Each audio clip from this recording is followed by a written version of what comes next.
வணக்கம். இன்றைக்கி நம்ம பார்க்க போகிற ரெசிபி என்னென்னு பார்த்தீங்கன்னா, ஒரு 4 வகையான சைடிஷ் ரெசிபி தான் பார்க்க போகிறோம். இது இட்லி, தோசை, சப்பாத்தி, ஊத்தப்பம் எல்லாத்துக்குமே அருமையாக இருக்கும். ரொம்ப சிம்பிளாகவும் இருக்கும், நல்லா டேஸ்ட்டாகவும் இருக்கும். ஸோ வாங்க இது எப்படி செய்யலாங்கிறத பார்க்கலாம். ஒரு பேன் எடுத்துக்கலாம். ஒரு 3 டீஸ்பூன் அளவுக்கு எண்ணெய் விட்டுக்கலாம். எண்ணெய் சூடானதும் அதில் 1.5 டேபிள் ஸ்பூன் அளவுக்கு கடுகு சேர்த்துக்கலாம். அதே மாதிரி 1.5 டேபிள் ஸ்பூன் உளுந்து சேர்த்துக்கலாம். இந்த சட்னி வந்து தாளிக்கிறன்னு அவசியம் இல்லை. அதே சமயம் கடுகு சேர்க்கும் போது நல்ல ஒரு டேஸ்ட் கொடுக்கும். கருகு விட்டுறாமல் வறுத்துக்கலாம். இப்போ கடுகு உளுந்து நல்லா அப்படியே சிவந்து வர ஆரம்பிக்குது. கடுகும் நல்லா புரியுது. இந்த ஸ்டேஜில் ஒரு கைப்பிடி அளவுக்கு கருவேப்பிலை சேர்த்துக்கலாம்.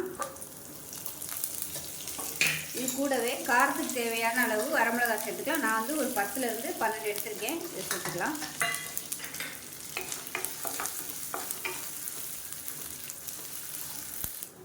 இப்போ இதில் ஒரு 5-6 பூண்டு பல் சேர்த்துக்கலாம். சின்ன வெங்காயம் தோல் உரிச்சிட்டு வச்சுருக்கேன். ஒரு 15 சின்ன வெங்காயம் சேர்த்துக்கலாம். வெங்காயம் நல்லா வதங்கிடுச்சு. இப்போ இந்த ஸ்டேஜில் மீடியம் சைஸாக 2 தக்காளி சேர்த்துக்கலாம். உப்பு தேவையான அளவு சேர்த்துக்கலாம். இது கூடவே சின்ன நெல்லிக்காய் சைஸுக்கு புளியும் சேர்த்துக்கலாம். இப்போ எல்லாமே நல்லா வதங்கிடுச்சு. தக்காளிலாம் நல்லா மசிய ஆரம்பிச்சிருச்சு. இப்போ கேஸ் அமர்த்திட்டு ஆற விட்டுட்டு அரைச்சிட்டு பார்க்கலாம். ரொம்ப அப்படியே நைஸாக அரைக்கக்கூடாது. கொஞ்சம் அப்படியே குறன்னு இருக்கிற மாதிரி அரைச்சி. இப்போ நமக்கு சட்னி சூப்பராக ரெடி ஆயிடுச்சு. இந்த கடுகு வாசனையோட அருமையாக இருக்குது இந்த சட்னி. கலரே பாருங்கள் எப்படி இருக்குன்னு. இது வந்து நீங்கள் தண்ணி ஊற்றாமல் வச்சுக்கிட்டிங்கன்னா உங்களுக்கு கெட்டு போகாது. ஈவினிங் டைம் வரைக்கும் இது நல்லா சூப்பராக இருக்கும். இப்போ தண்ணி அலசி ஊற்றிக்கலாம். இப்போ மிக்ஸி அலசிட்டு இந்த தண்ணியை சேர்த்துக்கலாம். இப்போ நமக்கு அருமையான கடுகு சட்னி ரெடி ஆயிடுச்சு. நல்லா இது மாதிரி சுட சுட இட்லி வச்சு இந்த சட்னி வச்சு சாப்பிட்டிங்கன்னா சாப்பிட்டுக்கிட்டே இருக்கலாம். அவ்வளோ சூப்பராக இருக்கும். இதுக்கு வந்து தாளிக்கிறன்னு அவசியம் இல்லை. இப்படியே சாப்பிட்டிங்கன்னா தான் டேஸ்ட்டாக இருக்கும். ஸோ இதே மாதிரியே செஞ்சு பாருங்கள். செஞ்சு பார்த்துட்டு எப்படி வந்துச்சுங்கிறத சொல்லுங்கள். வீடியோ பிடிச்சிச்சின்னா லைக் பண்ணுங்கள், கமெண்ட் பண்ணுங்கள், சேனலை சப்ஸ்கிரைப் பண்ணுங்கள், பக்கத்தில் உள்ள பெல் பட்டனையும் ப்ரெஸ் பண்ணுங்கள். நன்றி. ஒரு பேன் எடுத்துக்கலாம். ஒரு 2 டீஸ்பூன் அளவுக்கு எண்ணெய் விட்டுக்கலாம்.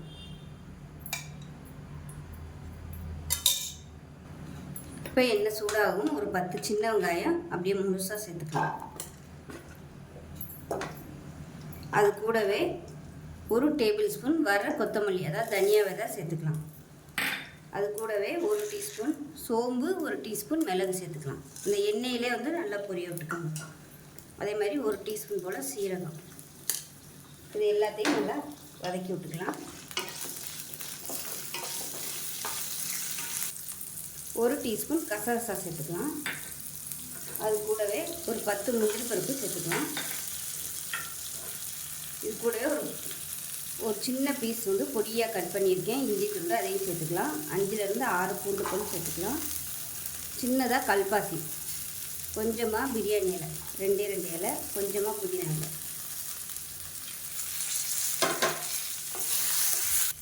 இது கூடவே 10 வரமிளகாய் சேர்த்துக்கலாம்.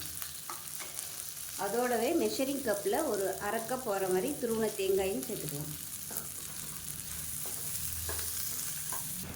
இப்போ இது எல்லாமே நல்லா வதங்கிடுச்சு. இது வந்து கேஸ் அமர்த்திட்டு ஆற விட்டுட்டு நல்லா நைஸாக அரைச்சிட்டு பார்க்கலாம்.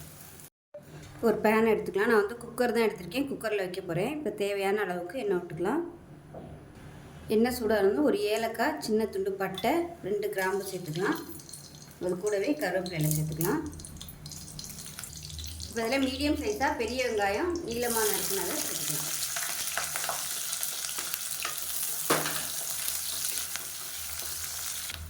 உப்பு கொஞ்சமாக சேர்த்துக்கலாம். இப்போ வெங்காயம் லேசாக வதங்கிடுச்சு. அந்த ஸ்டேஜில் மீடியம் சைஸாக 2 தக்காளி சேர்த்துக்கலாம்.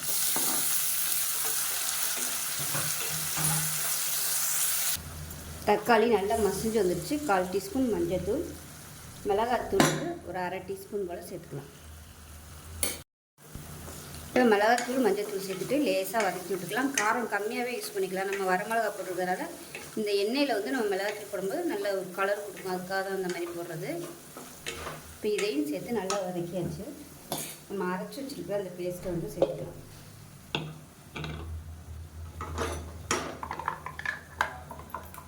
சேர்த்துட்டு நல்லா வதக்கி விட்டுக்கலாம்.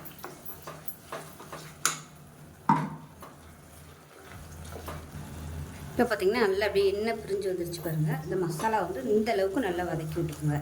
அடி பிடிக்காமல் மீடியமான ஃப்ளேமில் வச்சு வதக்கி விட்டுட்டு இப்போ மிக்சியிலேருந்து அலசினா அந்த தண்ணியை சேர்த்துக்கலாம். சேர்த்துட்டு இப்போ தேவையான அளவுக்கு தண்ணி சேர்த்துக்கலாம். இப்போ நான் வந்து ஃப்ளாஸ்கில் தண்ணி சூடாக இருக்கிறதுனால சுடு தண்ணி சேர்த்துக்கிறேன். நீங்கள் வந்து சூடு பண்ணிவிட்டு சேர்த்துக்கோங்க. எப்பயும் சொல்கிற மாதிரி மசாலா வந்து நல்லா வதக்கி இருக்கும். இந்த ஸ்டேஜில் பச்சை தண்ணி ஊற்றுனீங்கன்னா உங்களுக்கு டேஸ்ட் வந்து மாறிடும். அப்படியே சூடு வந்து அடங்கிடும். திருப்பி வந்து அது சூடாகும்போது டேஸ்ட்டு மாறும். அதனால் எப்போயுமே இந்த மாதிரி நல்ல சூடான தண்ணி சேர்த்திங்கன்னா உங்களுக்கு அந்த ஹீட் வந்து மெயின்டெனன்ஸ் ஆகும். இப்போ பாருங்கள், இந்த அளவுக்கு தான் நான் திக்னஸ் வச்சுருக்கேன். ரொம்ப வந்து தண்ணியாக வைக்கலை, கெட்டியாக தான் வச்சுருக்கேன். கலந்து விட்டுட்டு உப்பு செக் பண்ணி பார்த்துட்டு சேர்த்துக்கலாம். உப்பு கம்மியாக இருக்குது, கொஞ்சமாக சேர்த்துக்கலாம். ரொம்ப கெட்டியாக இருந்துச்சுன்னா தண்ணி சேர்த்துக்கோங்க. ஏன்னா நம்ம முந்திரி பருப்பு கசகசாலாம் சேர்த்துருக்கோம். இதை நீங்கள் தண்ணியாக வைக்கிறதுனாலும் வச்சுக்கலாம். இதை வந்து மூடி வச்சிடலாம்.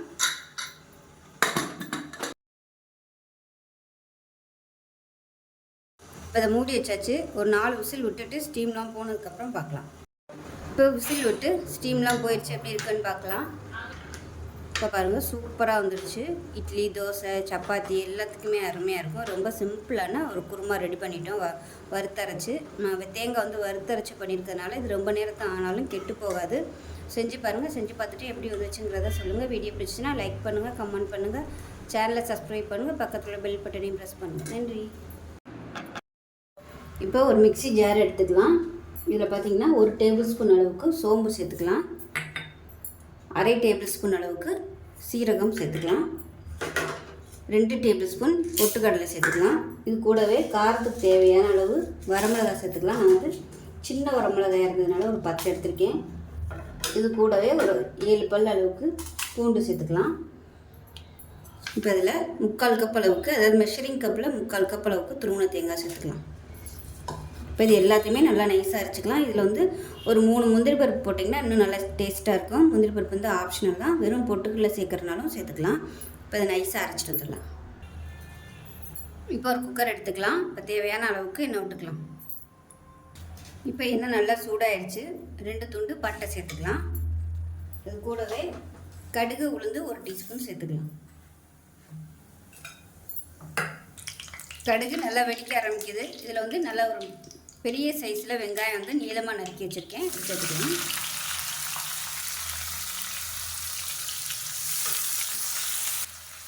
வெங்காயம் வதங்குறதுக்கு உப்பு சேர்த்துக்கலாம். வெங்காயம் நல்லா வதங்கிட்டு இருக்கு. இதில் வந்து ஒரு கைப்பிடி அளவுக்கு கருவேப்பிலை சேர்த்துக்கலாம். இந்த டிஷ்ஷுக்கு பார்த்திங்கன்னா வெங்காயம் தான் அதிகமாக சேர்க்கணும்.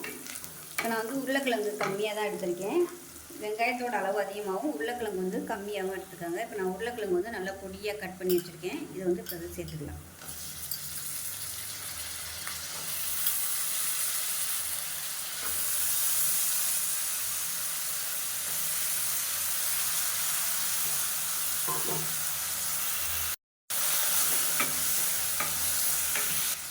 இப்போ இது கூடவே மீடியம் சைஸாக 2 தக்காளி நல்லா பொடியாக கட் பண்ணி வச்சுருக்கேன். இதையும் சேர்த்து நல்லா வதக்கி விட்டுக்கலாம்.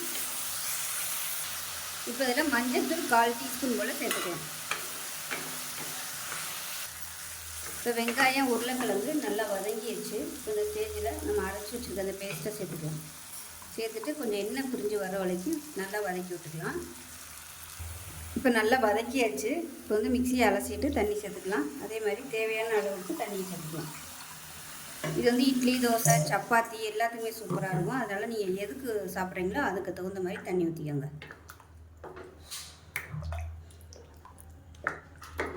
இது உப்பு செக் பண்ணி பார்த்துட்டு உப்பு சேர்த்துக்கலாம். இப்போ தேவையான அளவு உப்பு சேர்த்துக்கலாம். இது வந்து வெங்காய கோஸுங்கிறதுனால வெங்காயத்தோடு சேர்த்து சாப்பிடும்போது தான் இது வந்து நல்லாயிருக்கும். அதனால் வெங்காயம் வந்து கொஞ்சம் கூட இருக்கணும். நார்மலாக குருமாவுக்கு நம்ம வெங்காயம் சேர்க்குறத விட இதுக்கு வந்து எக்ஸ்ட்ரா குருமா சேர்த்துட்டு, அதாவது வெங்காயம் சேர்த்துட்டு அந்த வெங்காயத்தோடு எடுத்து சாப்பிடும்போது தான் நல்லாயிருக்கும். இப்போ நல்லா கலந்தாச்சு. இப்போ இதை மூடி வச்சிடலாம். மூடி வச்சுட்டு ஒரு 3 விசில் விட்டிங்கன்னா போதும். 2 இல்லை ஒரு 3 விசில் விட்டுட்டு ஸ்டீம் போனதுக்கப்புறம் பார்க்கலாம். இப்போ நல்லா விசில் விட்டு ஸ்டீம் போயிடுச்சு. எப்படி இருக்குன்னு பார்க்கலாம். பாருங்கள் சூப்பராக வந்துருச்சு. இப்போ நல்லா மிக்ஸ் பண்ணி விட்டுடலாம். நல்லா கெட்டியாகவே இருக்குது. விருப்பப்பட்டால் நீங்கள் தண்ணி சேர்த்துக்கோங்க. தண்ணி சேர்க்குற மாதிரி இருந்துச்சுன்னா நல்லா கொதிக்கிற தண்ணியை சேர்த்து மறுபடியும் ஒரு நிமிஷம் கொதிக்க விட்டிங்கன்னா சூப்பராக ரெடி ஆயிடும். கரெக்டான அளவில் இருக்குது. இட்லி தோசைக்கெலாம் சூப்பராக இருக்கும். சப்பாத்திக்கெலாம் தொட்டு சாப்பிட்றதுக்கு செஞ்சு பாருங்கள். செஞ்சு பார்த்துட்டு எப்படி வந்துச்சுங்கிறத சொல்லுங்கள். வீடியோ பிடிச்சுன்னா லைக் பண்ணுங்கள், கமெண்ட் பண்ணுங்கள், சேனலை சப்ஸ்கிரைப் பண்ணுங்கள், பக்கத்தில் பெல் பட்டனையும் ப்ரெஸ் பண்ணுங்கள். நன்றி. எல்லாங்கிறத பார்க்கலாம். இப்போ ஒரு பேன் எடுத்துக்கலாம். பேன் சூடானதும் நல்லெண்ணெய் சேர்த்துக்கலாம். நல்லெண்ணெய் இல்லைன்னா கடலெண்ணெய் சேர்த்துக்கோங்க. இப்படி ரெண்டும் இல்லாத பட்சத்துக்கு நீங்கள் ரீஃபைண்ட் ஆயில் சேர்த்துக்கலாம். ரீஃபைண்ட் ஆயில் சேர்த்திங்கன்னா டேஸ்ட் வந்து கொஞ்சம் கம்மியாக இருக்கும். நல்லெண்ணெய் இல்லை கடலெண்ணெய் சேர்த்திங்கன்னா டேஸ்ட் நல்லாயிருக்கும். இப்போ எண்ணெய் நல்லா சூடாகிடுச்சு. ஒரு டீஸ்பூன் போல் கடுகு சேர்த்துக்கலாம். ஒரு டீஸ்பூன் சோம்பு சேர்த்துக்கலாம். இப்போ இதில் பெருங்காயத்தூள் கொஞ்சமாக சேர்த்துக்கலாம். இது கூட கருவேப்பிலை. கடுகு சோம்பு எல்லாமே நல்லா பொரிஞ்சிருச்சு. இப்போ நம்ம அரைச்சி வச்சுருக்க அந்த பேஸ்ட்டை சேர்த்துக்கலாம். கையில் கவனமாக சேர்த்துக்கோங்க. இப்போ இதில் மிக்சியை அலசிட்டு கொஞ்சமாக தண்ணி சேர்த்துக்கலாம். சேர்த்துட்டு கலந்து விட்டுடலாம். கலந்து விட்டுட்டு நல்லா கொதிக்க ஆரம்பிக்கட்டும். ஆரம்பித்ததும் அடுப்பு நல்லா சிம்மில் விட்டுட்டு மூடி வச்சிடலாம். நல்லா எல்லாத்தையும் கலந்துட்டு நல்லா கொஞ்சம் தளன்னு கொதிக்கட்டும். இப்போ நல்லா கொதிக்க ஆரம்பிச்சிருச்சு. மறுபடியும் ஒரு தடவை நல்லா மிக்ஸ் பண்ணி விட்டுட்டு அடுப்பு நல்லா குறைச்சி வச்சுருங்க. குறைச்சி வச்சுட்டு மூடி வச்சிடலாம். இப்போ தக்காளி தொக்கை எப்படி இருக்குதுன்னு பார்க்கலாம். நான் வந்து கேஸ் அமர்த்திட்டேன். பாருங்கள் எண்ணெயெல்லாம் பிரிஞ்சு சூப்பராக வந்துருச்சு. இதை விட இன்னும் நல்லா திக்காக வேணும்னாலும் நீங்கள் நல்லா வற்ற விட்டிங்கன்னா உங்களுக்கு நல்லா திக்காக வந்துடும். நான் வந்து இதோட அமர்த்திட்டேன். அவ்வளோதான். இது வந்து இட்லி தோசை சாதத்துக்கு கூட நீங்கள் இதை வந்து தொட்டு போட்டு பரட்டி சாப்பிட்டிங்கன்னா சூப்பராக இருக்கும். சாதத்துக்கு சாப்பிடையில இன்னும் நல்லா வற்ற விட்டுட்டிங்கன்னா உங்களுக்கு சாதத்தோடு கொஞ்சமாக போட்டு பரட்டி சாப்பிடும்போது சூப்பராக இருக்கும்.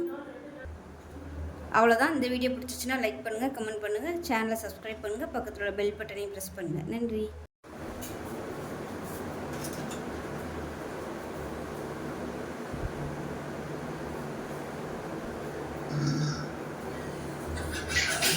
வேணுக்குன்னே பண்ணுவேன்.